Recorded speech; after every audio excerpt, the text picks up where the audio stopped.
Ésaïe chapitre 16. Envoyez les agneaux aux souverains du pays, envoyez-les de Séla, par le désert, à la montagne de la fille de Sion. Tel un oiseau fugitif, tel une nichée effarouchée, telles seront les filles de Moab, au passage de l'Arnon. Donne conseil, fais justice, couvre-nous en plein midi de ton ombre comme de la nuit, cache ceux que l'on poursuit, ne trahis pas le fugitif. Laisse séjourner chez toi les exilés de Moab, sois pour eux un refuge contre le dévastateur. Car l'oppression cessera, la dévastation finira, celui qui foule le pays disparaîtra. Et le trône s'affermira par la clémence, et l'on y verra siéger fidèlement, dans la maison de David, un juge ami du droit et zélé pour la justice.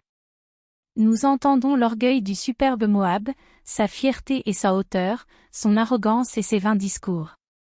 C'est pourquoi Moab gémit sur Moab, tout gémit, vous soupirez sur les ruines de Kir-Hareset, profondément abattues.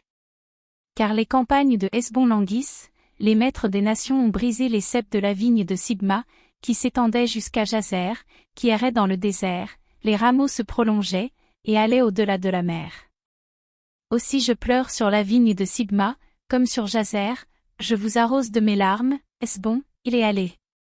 Car sur votre récolte et sur votre moisson est venu fondre un cri de guerre.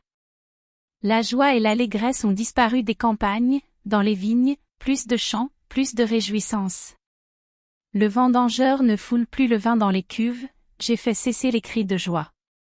Aussi mes entrailles frémissent sur Moab, comme une harpe, et mon cœur sur Kir-Haret. On voit Moab, qui se fatigue sur les hauts lieux, il entre dans son sanctuaire pour prier, et il ne peut rien obtenir. Telle est la parole que l'Éternel a prononcée dès longtemps sur Moab.